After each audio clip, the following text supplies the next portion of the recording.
Buonasera amici di Rugby House, di certo lo si sa, lo ripetiamo molto spesso, a Rovigo non ci si annoia, grande vittoria in quella della Guizza o Argos Arena contro Petrarca, possibilità concreta di procedere nel cammino europeo, tante polemiche dopo il derby, ma siamo anche abituati a parlare di questo, anche se il nostro focus oggi sarà prettamente sportivo, prettamente rugbyistico, perché noi principalmente amiamo questo sport. Lo facciamo con il pilone della Femice Z Rugby Rovigo Delta, Nico D'Amico. Ciao Nico, benvenuto. Ciao, grazie. E da polesinerugby.com abbiamo Paolo Guzzoni, bentornato Paolo. Grazie. Allora Nico, partiamo subito col match, bella vittoria all'ultimo secondo, una di quelle vittorie che piacciono tanto ai tifosi. Sì, è stata una bella vittoria, ci voleva, da un po' che preparavamo questa partita, sappiamo bene quanto è importante il derby per le persone di Rovigo e per noi, quindi sono contento di questo risultato. Ecco, una vittoria maturata alla fine, anche se poi comunque diciamo l'impronta sul match i bersaglieri l'hanno data per quasi tutta la partita, a parte forse i secondi 20 minuti del primo tempo. Beh sì, noi abbiamo sempre cercato di premere sull'acceleratore, quindi se c'è stata qualche mancanza, insomma, probabilmente dovuta dal gioco, comunque fisico, forte. Petrarca non è l'ultima arrivata, per cui ci sta anche subire esatto. per un certo periodo. Paolo, uno di quei derby insomma, che a noi piace seguire, commentare. Certamente. Soprattutto sul finale, ecco, ci piace. Sì, poi le danze le ha sempre guidate il Rovigo, come hai detto tu, a parte i secondi 20 minuti del primo tempo, però è sempre stato avanti nel punteggio, ha comandato la partita, insomma. Ecco, l'esperimento di vivere insieme ai petrarchini, diciamo questa esperienza, si è parlato molto della scelta Guizza, forse un impianto troppo piccolo, anche se poi le persone ci stavano tutte, a stretto contatto le due tifoserie, insomma, come l'hai vissuta? Guarda, mi sono divertito perché per fatalità mi sono seduto in mezzo ai tifosi del Petrarca, per cui l'ho seguita lì e mi sono divertito doppiamente perché è arrivata la vittoria del Rovigo. Ma hai esultato alla fine o hai esultato? Certamente sì, perfetto. certamente sì. Senti, Nico, è ovvio che le scelte di coach Casellato, il vostro utilizzo tuo e di Ricchi nel secondo tempo, insomma, ha fatto la differenza proprio negli ultimi minuti soprattutto. La mischia ha preso potere ancora di più rispetto al primo tempo e grazie insomma, a questo dominio del pack siamo riusciti poi a ottimizzare e portare a casa la partita. Sì, insomma, siamo entrati, avevamo voglia di giocare, volevamo entrare e quindi quando siamo entrati abbiamo cercato di dare il meglio come poi cerchiamo sempre. Quindi, ecco, dal secondo anno qui a Rovigo, capisci un po' di più quella che è la rivalità tra noi e il Petrarca? Assolutamente sì, l'avevo già più o meno intuita l'anno scorso. Quest'anno l'ho proprio capita, adesso ci sono dentro al 100%. E questa è la cosa che ti piace di questa sfida? La partita dopo. Insomma, sul campo, a prescindere da quello che è successo, si lascia sempre, no? Qualcosina sospeso, ecco, voglio dire, da riprendere. Sì, beh. Se no finirebbero subito i giochi e dopo non ci sarebbe più gusto. Ti divertiresti via. Esatto. Paolo, che spunti dà questa partita secondo il tuo punto di vista? Ma tanto lo dicevo con Nicolò prima di iniziare, ci eravamo visti qua l'ultima volta prima alla vigilia della sconfitta con i Medicei, no?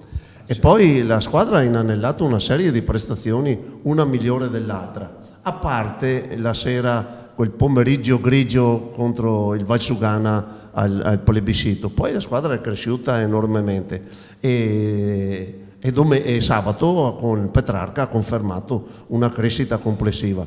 Poi sai cosa mi piace tantissimo? Mi piacciono le rotazioni che fa Casellato, cioè dentro c'è sempre gente motivata e fresca, per cui per esempio anche la mischia che a un certo punto ha dominato la partita, si vede che questa strategia porta dei frutti estremamente positivi e costringe poi gli avversari a fare altrettanto. Ecco, collegandomi a quello che dice Paolo, Nico, vi sentite tutti parte di questo progetto? Sì, assolutamente sì, lavoriamo tutti insieme, poi insomma, diciamo che i risultati si incominciano a vedere e arrivano, quindi... Ecco, tra te e Federico Pavesi c'è anche una strana amicizia, no? Avete lo stesso numero di maglia, teoricamente siete competitor, sì. Ma vedo, almeno al di fuori, vedo un ottimo rapporto. Sì, abitiamo anche insieme, quindi... Vedete, sì, no, siamo molto amici, andiamo molto d'accordo, se abbiamo dei dubbi ne parliamo, insomma, un rapporto molto bello. Questo insomma, è molto carino, no? Pensare che si possa insomma competere per una maglia, poi si insieme, volenti o nolenti vi tocca andare d'accordo, esatto. Come va detto. Paolo, secondo te in questo momento vittoria a Rovigo o alcune defezioni per il Rovigo, alcune defezioni o scelte tecniche per il Petrarca, come vedi diciamo sulla scala dei valori queste due squadre in generale? Onestamente ho visto il Petrarca leggermente in calo rispetto alla vittoria della partita di andata con Rovigo, che se ricordo bene è stata 16-0 a Padova, sì, all'andata. E qua ho visto il Rovigo in crescita e il Rovigo si sa muovere bene in qualunque situazione del campo. Poi c'è questo imprevedibile Diego Antel che quando prende palla, soprattutto a Padova nel secondo tempo, vedi che disorienta gli avversari perché non si sa mai quello che vuol fare. Ci siamo divertiti a San Donà la domenica precedente e a Padova, anche se ha fatto meglio secondo me il secondo tempo rispetto al primo, cioè è un punto di forza incredibile quel ragazzo lì. Insomma, Nico, stiamo recuperando per tutti gli effettivi e la rosa si sta vedendo. Sì, decisamente. E tra l'altro, ma anche in prima linea stiamo recuperando Pomaro, no? Che sì. Non mancherà molto, quindi sì. Poi c'è stato l'innesto anche di Francesco Rossi, l'abbiamo scoperto a inizio stagione, ecco, un nuovo elemento, tra l'altro lui è sia destro che sinistro, sì, gioca un po' prova in mezzo, tutte e tre, esatto, gioca tutte e tre. Non è un problema. Una cosa interessante che volevo capire da te, per chiudere un po' la parentesi legata al Petrarca, quando avete chiamato Mischia sapevate, insomma, che eravate superiori, sapevate che l'avreste portato al 100%. Quando c'è stata la chiamata della Mischia sui 5 è stato un po' come un ce l'abbiamo in tasca, l'abbiamo già presa e quindi avevamo proprio la sicurezza di portarla a casa. C'è da dire che loro hanno provato anche con l'esperienza, con quel mezzo passettino indietro, sì. No? Per dire ma hanno spinto in anticipo. Noi hanno provato in tutte le maniere e sarebbe stato bello aver fatto la metà tecnica con la Mischia, però così non è stato, ma l'importante è che abbiamo portato a casa la partita. Ecco, allora andiamo a vedere gli highlights della bella vittoria della Femice Z Rugby Rovigo Delta alla Guizza contro il Petrarca per il quinto turno della Continental Shield e poi ritorniamo qui in studio perché c'è l'ultimo match della pool di questa Coppa Europea che potrebbe dare lascia passare alla Femice Z Rugby Rovigo Delta alle finali per accedere il prossimo anno alla Challenge Cup. E abbiamo deciso di vivere in Torsida questo derby col Petrarca Padova. Benvenuti al quarto turno di Continental Shield per Petrarca Padova, Femice Z Rugby Rovigo Delta. Ciao Antonio, benvenuto. Buon pomeriggio Andrea, buon pomeriggio a tutti, buon rugby. Protagonista del match di San Donà, ancora Rovigo con Fede Pavesi in due tempi, tiene l'ovale, ci mette il fisico, affrontato da Gerosa, Chillona, non per Vecchini ma per Dominguez, Mantelli prova a attaccare lui, gli vorrei un buon break. Va ad innescare Davido Diete, però le maglie del Petrarca erano ben fitte, per cui non fa buona strada ancora Giuliani Ber. Buona il mani del Rovigo. Gerosa a mezzo, Chillon va subito a pescare la palla che non resta nelle mani del Rovigo, si resta però c'è ogni avanti. Dice la concentrazione del kicker toscano, questa è buona Bandini nel su, Rovigo sblocca il risultato qui alla Guizza. Rovigo che muove con Giuliani Ber, l'uso delle gambe di Ber, Vecchini va a attaccare uno scalino, fa strada il veronese in forza, Rovigo cresciuto nel Badia, anche poi Rovigo ancora Cicchinelli, continuità diretta a parte Rovigo, Dominguez per Mantelli, placcaggio alto di spalla da parte di sua, non per niente chiuso, c'è ancora vantaggio, deve ritrovare quegli standard da Mantelli, anche questa sembra buona, ancora sulle bandierine. Nel momento in cui devono essere cinici, non lo scopriamo sicuramente oggi. Fadalti su questo fallo, Viana, primo blocco, non contesta Petrarca, tentativo di Sakin, tutto regolare ma già il drive rosso-blu che sta andando, c'è il Pacro di Gino che inizia a fare strada, sta entrando nei 22. provano a disassare i giocatori del Petrarca. Qui c'è un vantaggio non visto, palla a terra, si deve ripartire dal gioco a terra. Alberto Chilon per Edo Lubian, esce dall'area del placcaggio, resta sui piedi Edo Lubian, un po' di cesting per guadagnare ancora qualche centimetro. Chillona, il pot fuori, prova lui a sgusciare via Alberto Chillona, ci prova Betting a metterlo per terra. Alberto Chillona resta in piedi, deve andare a terra per evitare il rischio di turnover. Viana, ancora lui, se muove Rovigo potrebbe fare molto male. Vediamo se arriva una palla veloce, capace di mettere in difficoltà la squadra petrarchina. In vantaggio per Rovigo nel frattempo. Vediamo Alberto Chilloni, il kick per la corsa di Angelini, c'è la meta, questa è meta di Marcello Angelini. A Mantelli, probabilmente dargli supporto, ovviamente stiamo scherzando. Leo Mantelli sembra ben indirizzata, è una grande trasformazione di Leo Mantelli. Cercano ovviamente di andare a fare più danni possibili. Salta Rovigo, ha cercato di scippare la spinta laterale da parte del Petrarca, tutto buono, palla a terra, Sua, prova lui nel traffico, la meta di Jeremy Sua, la meta di Jeremy Sua. Parte la rincorsa, infila l'acqua. Buono col Belgio, è stata quella che l'ho rivisto ritornare in campo. Si alza bene, si alza bene, corta, no, perfetto. Santa Maria pronto al lancio, in realtà sta prendendo un sacco di tempo Antonio, non so se quanto si possano... Calcio di punizione perché si perde tempo. Eccoci, Rovigo gioca con Alborsen, ha contatto su Conforti, la pulizia di Rovigo, che prova a far male. Cicchinelli deve giocare e sfruttare al massimo questa superiorità numerica Rovigo, che ha gli sgoccioli perché Mancini Pari è pronto ad entrare. Salta Antol, Cioffi prova a rientrare, messo giù da Bettina, ancora Antol in piedi, Rovigo ai 5 metri. Chillona per Ricky Brugnara, ancora lo step di Brugnara, ben intercettato ma usa il corpo in maniera perfetta, va oltre per Edo Lubiana, prova lui lo scontro, è ancora vincente, c'è l'avanzamento di Rovigo, ultimi metri, se muove Rovigo fa male, Guido Bariona, reverse pass per Davide Adiete, la meta di Davide Adiete, non la concentrazione. Buona, sempre buona, infila l'H, Petrarca con poco fa tanta strada. Scusate, Conforti, la sfida su Edo Lubiana, attenzione al posizionamento centrale, vediamo Zini, prova lui, si chiudono le maglie del Rovigo, setup centrale, Francescato, vediamo cosa decide di fare, decide di andare con Cannone, la prepotenza fisica del giocatore che chiude nel Florenzi, attenzione Meniti Ippolito, Bettini, bravissimo. Proseguire la propria strada qui. Meniti Ippolito la mette sul tabellino. Introduzione. Cedono ancora le prime linee. Altro vantaggio. Prova a giocare Rovigo. Il calcio per meta tecnica. Il placcaggio senza C'è palla. anche cartellino, Il placcaggio senza palla su Diego Anto. Gli avanti chiamati, è finita la partita, bisogna calciare fuori questo pallone.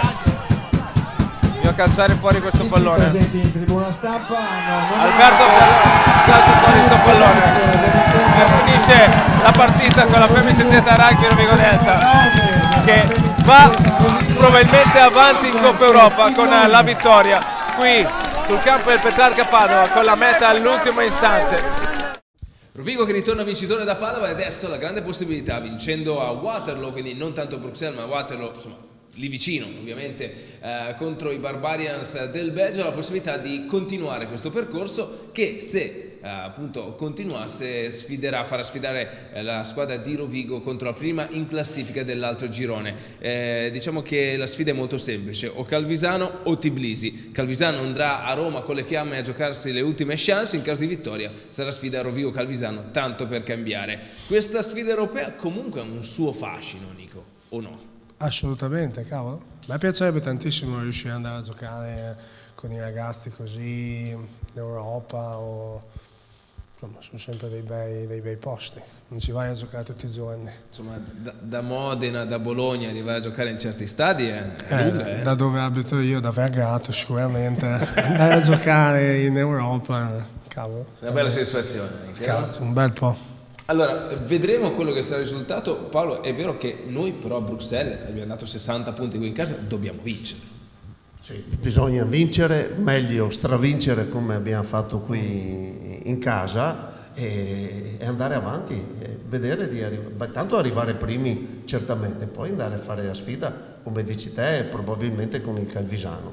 E così, tanto per cambiare, invece di 2 partite quest'anno ne facciamo 3 col Calvisano, magari in finale battendolo poi, speriamo. Tra l'altro sì, con Calvisano, perché la finale serve un'andata e ritorno, quindi servono 4, quindi insomma con la quinta insomma, facciamo un mini abbonamento come abbiamo fatto col Badia, lo facciamo col Calvisano il prossimo anno. Sto scherzando. Allora c'è questo aspetto che si parlava nella pausa, no? Se dovessimo il prossimo anno andare in challenge, insomma sarebbe una sfida altamente, come posso dire, gratificante, stimolante. È ovvio che insomma sarebbe una sfida difficilissima da un punto di vista tecnico. Sicuramente, però allo stesso tempo, per quanto difficile, sarebbe una veramente bella esperienza. Perché Paolo, alla fine noi saremo inseriti in un girone più o meno come, affronteremo squadre tipo Zebre, Benetton, gente del top 14, gente insomma di un certo livello, con budget almeno di 4 volte e mezzo, 5 quello che ha Rovigo. Sarebbe una sfida non da poco questa, non da poco veramente, e poi ci vorrebbe un'altra franchigia, oppure che qualche squadra che magari ha giocatori che giocano meno li prestassero, si dice permit eccetera, portassero a Rovigo, sai che entusiasmo ci sarebbe, però è un sogno questo qua, speriamo. Un discorso lunghissimo, però ti piacerebbe come idea? Sì, Un giocatore che porteresti a Rovigo, visto che sei qua, che ti piace parecchio? Oddio, di che squadra? Ma no, quello che vuoi tu, del top 12. Ricky Brognara. No, è già Rovigo. Che lo dai già per partente, insomma. Esatto. Lo porterei. Chi porterei qua? Ma oddio, adesso non ho. No, pensaci, dai, adesso pensaci, non è un problema. Sì. Dicevamo, trasferta a Bruxelles che anticipa il ritorno del top 12 previsto per sabato 26 a Roma con la Lazio, poi il 3 di febbraio, domenica 3 febbraio, ricordiamo che nel mese di febbraio praticamente si gioca sempre e solo di domenica per la concomitanza del 6 Nazioni, anche quando il 6 Nazioni non gioca, ovvero il weekend del 16 febbraio, noi giochiamo, o meglio loro giocano, Rovigo gioca il 17. Comunque, insomma un mese decisamente intenso, tante partite, anche Umberto ha parlato di sfide, non dico chiave, ma ci manca poco. Insomma, ci aspettano 4-5 partite belle impegnative, sia a livello fisico che tattico, che insomma sarà una bella sfida riuscire a portarla a casa. Ecco, e parlando ancora di Coppa Europa, tu preferisci il fatto di arrivare fino alla fine, anche perché arrivare fino alla fine vuol dire anche ricevere degli introiti da un punto di vista economico, sebbene ci siano queste 2 partite in più che comunque ricadono nell'ultima parte del campionato, quindi uno sforzo maggiore? Ormai che siamo in ballo, balliamo, quindi se c'è la possibilità di poter andare a giocare in Europa, insomma, a me piacerebbe. È chiaro che un po' di riposo sicuramente non sarebbe male, però se c'è, diciamo, l'Europa come premio, diciamo... Insomma, ci riposiamo dal 1 di giugno sì, in poi, esatto. O dal 19, insomma, visto che la finale scudetto è del 18. Parlavi della rotazione tu prima, Paolo, della gestione casellato, no? Tante persone, specialmente ai tre quarti, li metti dove li metti stanno e comunque giocano bene. Sì, questo è un fatto estremamente positivo. Venivamo da un campionato, quello dell'anno scorso, dove le rotazioni erano rarissime. Qui invece c'è proprio un piano sulle rotazioni, che qua nei post partita Umberto Casellato insiste sempre, lo spiega, gioca, controlla i minuti di tutti, vuole che tutti abbiano un minutaggio sempre più alto possibile, e i risultati ci sono. Sono stati inseriti dei giovani, vedo per esempio, a parte che giocava anche l'anno scorso, poi sai che io ogni tanto parlo di Badia, Vecchini per esempio, dopo chiedo a te come vedi Vecchini, questi qua sono giovani che veramente stanno facendo strada, Luca Borin, Parolo che magari gioca meno, però le rotazioni servono e secondo me stanno creando un ambiente favoloso. Ora, cogliamo subito lo spunto di Paolo su Vecchini, su Davide, cosa dici? Vecchini sta crescendo molto bene per l'età che ha, fisicamente è molto forte. Tra l'altro guardavo l'anagrafe di Vecchini, è nato nel novembre del 99, per cui ha 19 anni, insomma. Sì, infatti, quindi ci ha dimostrato che può migliorare, può giocare, può far parte del top 12, quindi insomma quando hai delle prime linee in più giochi anche un po' più tranquillo.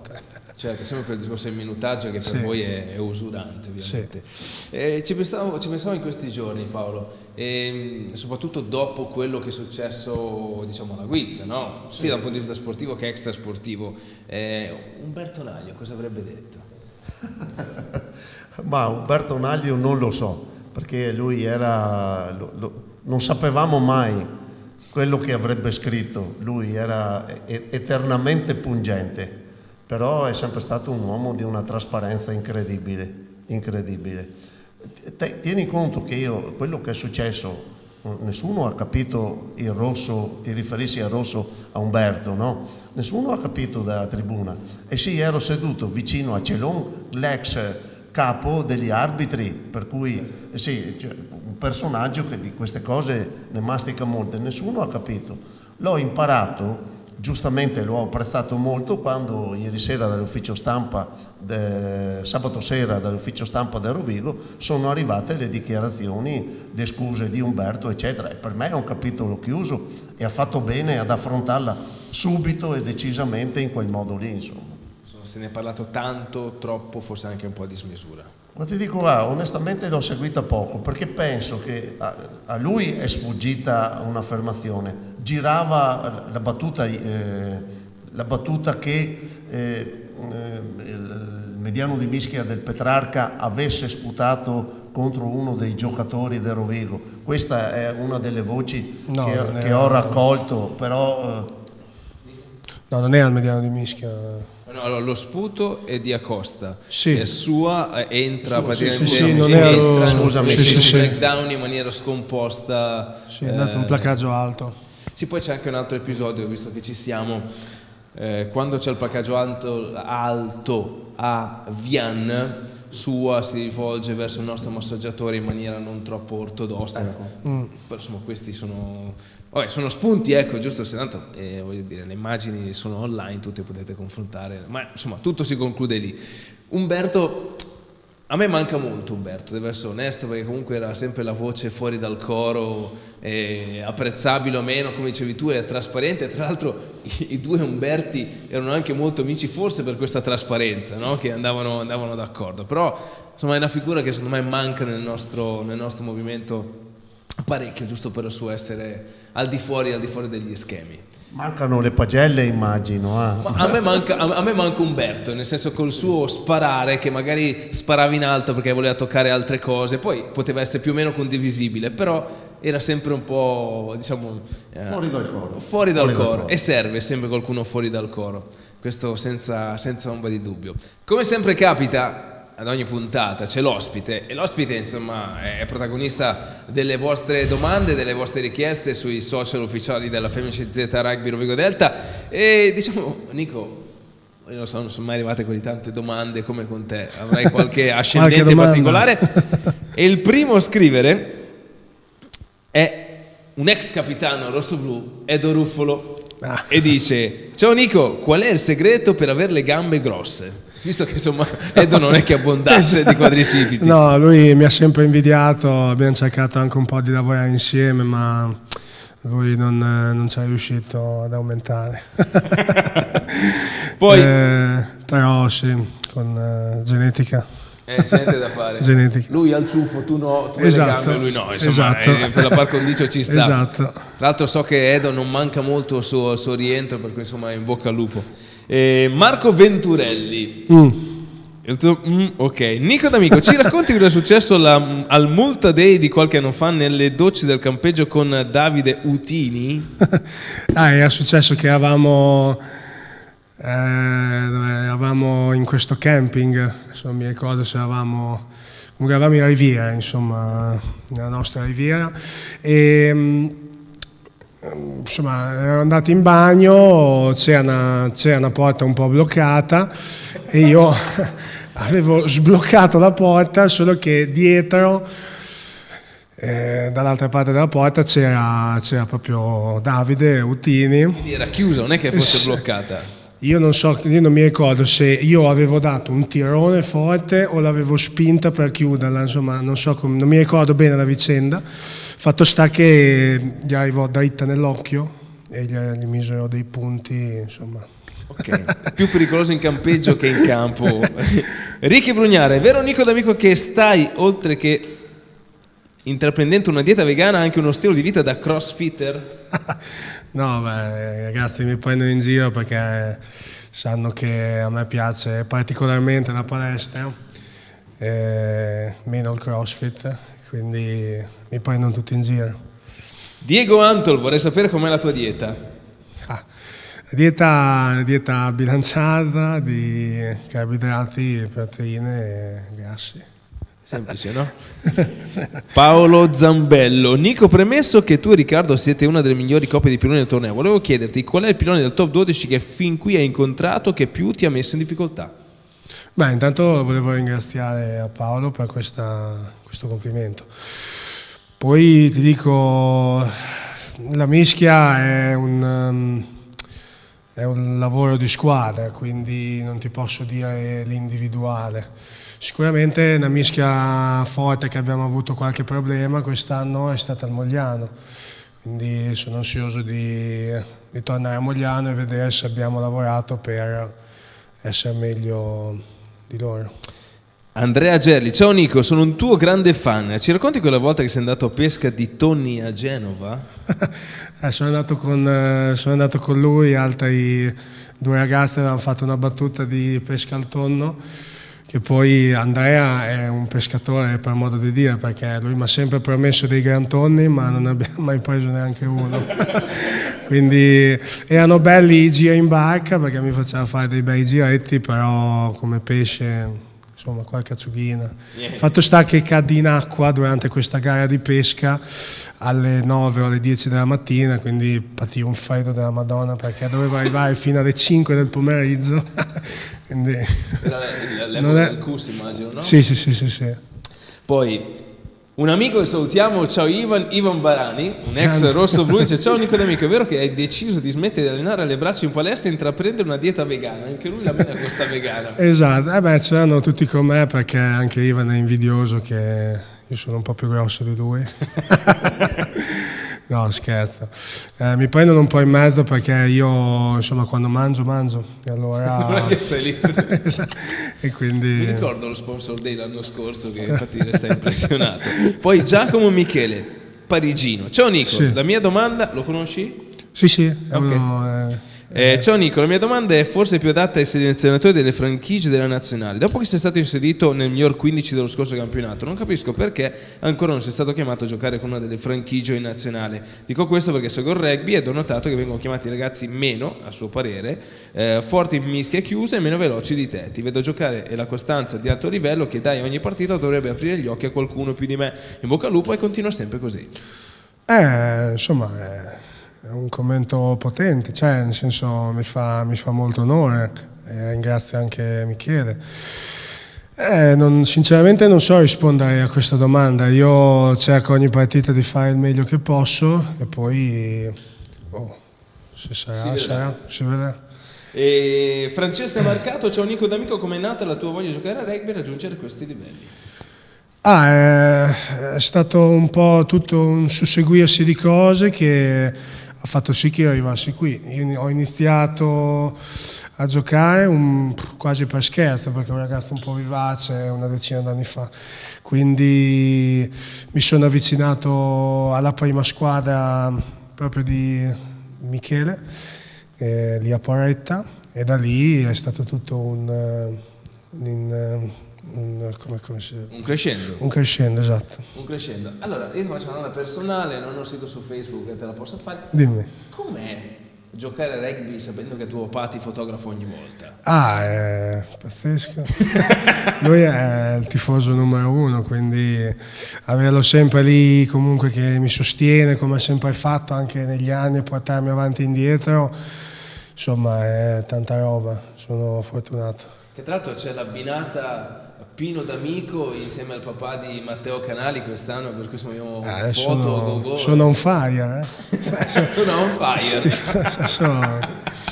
Tutti hanno le macchine fotografiche nuove, sono carichissimi, li vedi tutti a bordo campo. Sicuramente l'album quando smetterai sarà bello. Sì, ne ho un bel po'. Paolo, Nico è un bel personaggio, no? Molto trasparente, molto alla mano. Vedo.